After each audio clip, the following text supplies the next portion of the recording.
Olá. Bom, gente, eu gosto muito de história de superação, porque afinal de contas, quem de nós que não acaba atravessando ao longo da sua vida uma série de situações que nos coloca à prova mesmo, nos coloca em xeque. São dificuldades, desafios e que nem sempre a gente tem a melhor maneira da gente conseguir superar, seguir em frente e traçar o nosso próprio destino. Hoje eu tenho o prazer de apresentar para vocês uma pessoa incrível que eu admiro muito. José Luiz Tejon Megido. Obrigado, Tudo bem? Lina. Tudo bem, a admiração é mútua. Ah, muito obrigada, é um privilégio, viu, ouvir isso.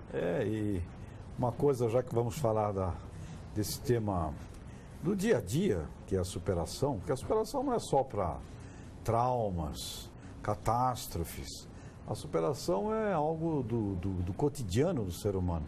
Uma das coisas fundamentais e que me permitiu conhecer você é um dos exemplos que eu dou muito do ponto de vista da superação. É termos a sorte que a vida nos apresente grandes seres humanos. Então, Flávio Toledo, Nosso saudoso Flávio um Toledo. homem espetacular, que a sorte da vida me permitiu conhecer. E aí, a partir desses seres humanos, nós conhecemos outras pessoas maravilhosas. E você foi um desses seres humanos nesse encontro com Flávio. E essa dica da superação, eu quero insistir muito com os nossos telespectadores, porque a vida nos apresenta essas pessoas. Elas existem. Mas a gente tem que estar atento Aí também, está. Tejon. A gente pode ouvi-las ou não ouvi-las. A gente pode enxergá-las ou não enxergá-las. Mas uma dica, dentre várias desse mundo, que nos obriga a superar é o quanto nós prestamos atenção em grandes seres humanos. E não estou falando só de seres humanos intelectuais, pessoas famosas, né? Não. Estou falando em seres humanos com quem nós convivemos muitas vezes, uma pessoa que trabalha para nós em casa como uma funcionária doméstica, ali tem uma bondade, ou seja, é o quanto prestamos atenção em pessoas. Essa é uma dica fundamental nessa arte de nos superarmos diariamente. E você, Tejon, na verdade, você tem uma história própria de superação, né? A vida me permitiu esse exercício. Filho de mãe solteira, que não pôde me criar, veio grávida da Espanha, naquelas épocas antigas, anos 50, chegou em Santos sem condição nenhuma de me alimentar, de cuidar de mim, eu nasci ali, ela já estava grávida quando partiu, e fui adotado por um casal fantástico, dois seres humanos, também imigrantes, também muito humildes, muito simples, semi-analfabetos, a quem eu devo praticamente tudo que eu aprendi da vida a essas duas pessoas, Antônio e Rosa, um português e uma alemã. Uhum. E aos 4 anos de idade, já adotado por eles, eu sofri um grave acidente, uma queimadura, uma mistura de cera com gasolina. As mulheres faziam isso, misturavam cera, diluíam para render mais. Na época do frio, né? Para esquentar, piso, inclusive, também, né? Para diluir, para aumentar, para rentabilizar uma lata. Uhum. Uma lata transformava em 2, né? Derretendo. E aí inflamou, pegou fogo, essa lata foi arremessada para o quintal, eu brincava, vinha correndo e a mistura de cera com gasolina então atingiu o meu rosto ali aos 4 anos de idade. Não morri também, por sorte, fui salvo, por sorte, por uma vizinha que pulou o muro e conseguiu abafar o fogo, e aí as coisas vieram dos meus 4 anos em diante, passando por nessa experiência infantil até os meus 14, 15 anos, entrando e saindo de hospitais, e depois a vida revelando os aspectos importantes da superação. Uhum. E aí, uma dica, outra, segunda, se a primeira é nosso talento de prestar atenção em pessoas generosas, em pessoas evolutivas, né? E elas existem em qualquer canto do mundo. A outra dica é cuidado com a distração. A distração é o que mais nos atrasa na vida. Exemplo, tipo? O meu, por exemplo, eu sofri uma queimadura grave, fiquei com o rosto queimado a vida inteira. Isto poderia ter sido uma grandiosa distração. Em que sentido? O meu rosto. O meu rosto. Vergonha de sair, de se expor, né? E agora? Enquanto isso não ficar igual novamente ao Brad Pitt, eu não... Seria uma distração imensa. Justificada? De certa forma, de certa maneira, você teve com um certeza, acidente né? exposto, gravíssimo, ficou com o rosto totalmente distinto do que você era como bebê, e ali tem um assunto. Agora, se você permitir que Até digamos, porque, me perdoe, Tejon, o olhar também da sociedade, o olhar das pessoas é de estranhamento, né? É lógico, você acaba criando você aí tem, uma discriminação. Tem não uma sei. discriminação interessante, mas vou te dizer coisas importantes dessa experiência. Hoje eu estou com 61 anos, então eu posso dizer. Sim, você tem um rosto, uma queimadura, é óbvio que fica diferente, né? Então tem sim o olho e tal. Agora eu vou te dizer uma coisa. Pessoas assim que, ao longo da minha vida, que olharam para esse rosto queimado e zoaram, né, para dar uma expressão popular, tiraram sarro, olha aí, queimado, que olharam com um olhar assim, de menos-valia, de bullying, né? vamos dizer bullying, assim, de bullying. É um percentual muito pequenininho, é pequeno, então o maior preconceito do mundo é aquele que você tem na sua cabeça, porque este olhar, pelo menos na minha experiência vivida, do bullying, entre aspas, em vários aspectos, foi um percentual pequeno. E outra coisa interessante, o que eu me recordo de todos esses momentos, é que as pessoas que olharam para mim, assim, com a exceção de um rosto queimado e, consequentemente, feio, não eram pessoas bonitas.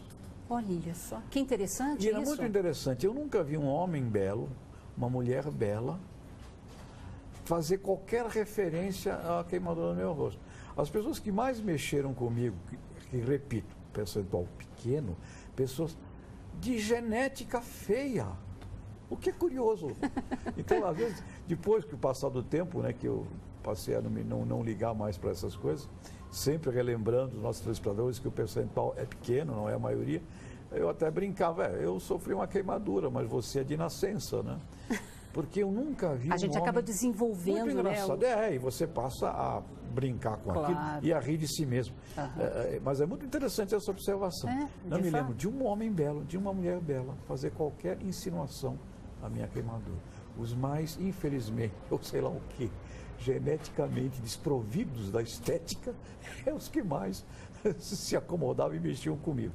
Por isso que cada vez mais a estética é aquela interior, né? Que a diferencia, na verdade, né? Um ser humano dos demais. E a gente né? cria, viu?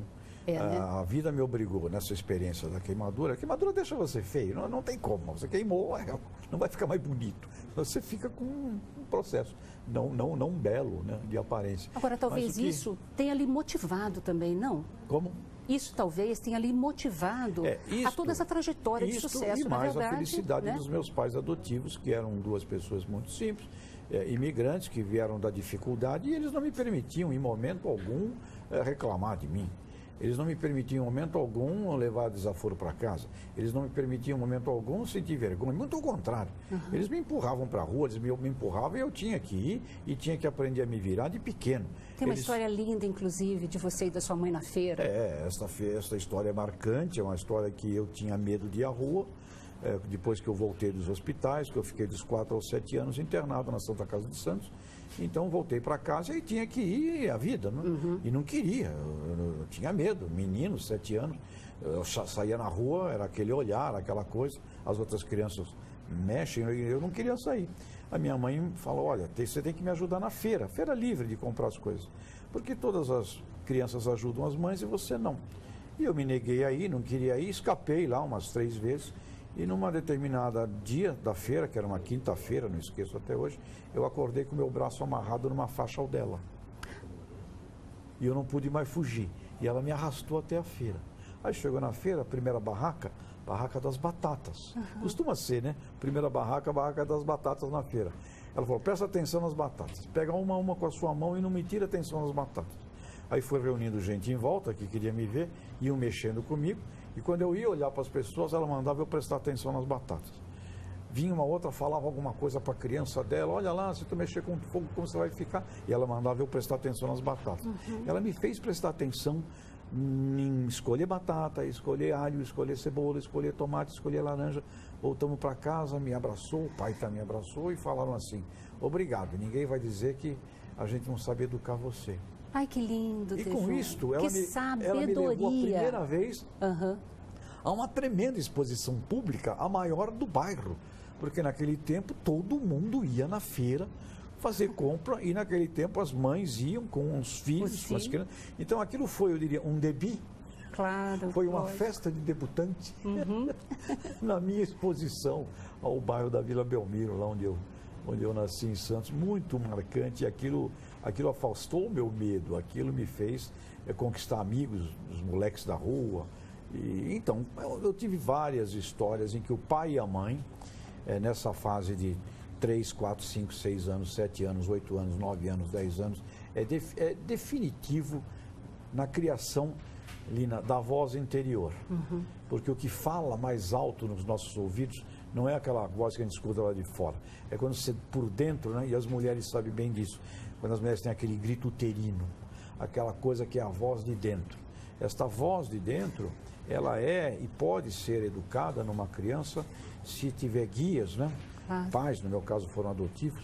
E a comunidade em volta ajuda muito também, a qualidade de um professor, de um avô, de um tio. Então, isso que eu ia te perguntar, quer dizer assim, esse aprender a escutar a voz interior, é possível também em qualquer fase da vida? Porque tem tanta gente, de repente, que está aqui ouvindo a sua história e fala assim, pode repensar e se reinventar, né? Olha, Lina, pode, mas precisa querer muito. Tem gente que, por exemplo, faz terapia há 20 anos, 25 anos, na busca dessa conversa interior. Eu creio que é muito mais difícil para o adulto, né? Porque o adulto já tem um monte de vozinhas interiores que estão lá, nas quais ele acredita ou nas quais o dominam. Então é necessário um esforço muito grande de aprendizado.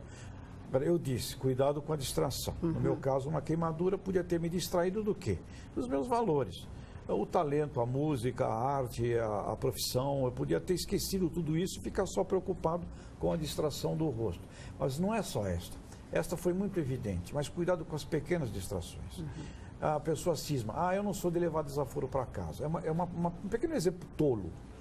Ou seja, se ela já é adulta, se ela não encontrar um bom motivo naquele dia para descobrir algum desaforo, ela não fica feliz. Aí qualquer coisinha ela transforma nesse desaforo. Como se a missão não tivesse sido cumprida naquele dia. Exatamente. Aí a cabeça dela passa o tempo inteiro em como que eu vou responder a este desaforo que eu não vou levar para casa. É um exemplo típico de distração. Bem tolo, bem tosco. Mas são muito frequente, micro distrações. Você tem uma carreira, uma profissão, um trabalho aqui. Aí acontece que você vê uma lata de lixo ali virada de cabeça para baixo. Aquilo se transforma, ao invés então, você, tá bom, desvira aquilo lá, mas o seu negócio é esta carreira, este trabalho. Aí você vai atrás de quem é o faxineiro, por que deixou virado, quem é o chefe dos serviços gerais, quem é que manda nele. Você faz uma tremenda uma auditoria, porque aquela lata de lixo... Perde o foco, né? Este processo da distração, e aí a gente volta às batatas da minha mãe. Presta atenção nas batatas, que é o eixo, é o centro determinante, que pode te levar à frente, ou se você errar de batata, você pode ser a mais bela e o mais belo do planeta, mas não é isso que vai resolver. Bom, você hoje em dia, depois de uma longa carreira bem-sucedida na comunicação, no agrobusiness e tal, sendo diretor, né, de várias dessas empresas, você hoje é palestrante. Isso, essa busca, o quê? Na busca de ser mais feliz, Tejon? Nunca pensei em ser palestrante, nunca passou pela minha cabeça. Aliás, eu nunca pensei em ser nada disso. Eu nunca tive um projeto, quando comecei a mexer com música. Vou fazer música para teatro, como acabei fazendo. Vou ganhar prêmio governo do estado, como ganhei. Vou trabalhar numa operação de vendas imensa, como foram as listas telefônicas. Nunca pensei, as coisas foram acontecendo. E me parece que outro grande segredo você é o resultado daquilo que você faz. Você começa a fazer um negócio útil, seja o que for, mas bem feito. Aquilo vai abrindo portais. Você vai sendo empurrado para relações mais elevadas, mais coisas. Com relação às palestras, eu sempre dei aula, por exemplo. Dei aula desde 1985 na ESPM. Então, dar aula na empresa, falar, de repente surge uma oportunidade de falar exatamente sobre esse assunto da superação, no meu primeiro livro nesse caminho, que foi O Voo do Cisne. E as pessoas começaram então a demandar palestras que falassem exatamente deste assunto íntimo, que eu nunca tratei, você me conhece já há mais tempo, eu nunca falei disso, eu só comecei a falar disso há 8 anos atrás. Passei a minha vida inteira simplesmente esquecendo completamente este assunto da queimadura. Nunca tratei disso, porque o meu foco sempre esteve concentrado no trabalho, no estudo e nesses desafios da vida. Eu apaguei do meu cérebro a ideia do rosto queimado. Eu apaguei isso com 17 anos de idade. Eu me recordo bem quando eu decidi que não faria mais nenhuma cirurgia plástica, nem de graça. E a vida é curiosa. Estava num evento uma vez para outros assuntos com o doutor Ivo Pitangui. Ele falou, olha, você não quer que eu faça nenhuma cirurgia de você? Eu faço de graça. Então eu falei, muito obrigado. Eu não tomo mais uma anestesia por isso. Apaguei. Agora, o que eu sinto hoje, voltando à tua questão, é que eu procuro fazer deste momento da minha vida algo que possa ajudar pessoas a despertarem esta voz interior, a relativizarem os seus problemas, a ver que superação não é um bicho de 7 cabeças e que é simplesmente aceitar que a vida significa constantemente superação de sacrifícios, como que você transforma esses sacrifícios, como é que você conquista afetividade, amor, como é que você descobre o dom, a riqueza. E aí, Lino, não importa a idade que o ser humano tenha, ele pode ser abençoado por isso, desde que dentro dele surja uma voz maior que está lá embutida na alma dele, que é, poxa vida, a vida não passa de uma grande forma de aprendizado, e esse aprendizado é gostoso, independente das maiores feridinhas que eu vá ter, ou menores feridinhas. Ou distrações que nos surpreendam. As terríveis distrações, e as piores são as pequenininhas do dia a dia. Tejon, nosso tempo, infelizmente, acabou. Eu vou te convidar para uma nova conversa, porque tem muito papo aí pela frente ainda, né? Eu quero mostrar para vocês, gente, o último livro aqui do Tejon, O Código da Superação, né? Estive em Israel, lá no Armagedon, escrevendo esse livro, porque meu nome Megido, que é o último nome, é Armagedon em grego. E Megido é o Tel Megido, onde ocorre o Apocalipse, né, bíblico. Eu passei lá 2 semanas. E o resultado? Neste sítio, meditando, refletindo, e esse livro foi inspirado lá nas terras de Tel Megido, em Israel. Nossa, você foi buscar no âmago mesmo, lá todo o equilíbrio. Na né? gruta mais profunda que tem lá, que é a razão pela qual aquele lugar era sempre preservado e não era nunca, sempre foi um lugar muito importante no passado, né? Por isso as batalhas aconteciam ali. Tem uma gruta profunda, enfim. Eu fui lá no fundo da alma nesse livro aí. Tejon, muito obrigada, muito sucesso para você. Obrigado, Lina. E eu vou continuar te admirando e que bom tê-lo conhecido nessa vida, viu? Você é uma guerreira, eu te admiro muito também e está aqui dando exemplo. Oi, gente, muito obrigada. Olha que bom, né, quando a gente encontra pessoas, seres humanos assim, que eleva a gente, que nos motiva a não desistir. Então, tá aqui, Código de Superação, e eu quero que vocês anotem também o site do Tejon, www.tejon.com.br, e o meu, www.fazmuitobem.com, para vocês continuarem acompanhando o nosso programa, tá bom? Super obrigada, beijo, até a próxima.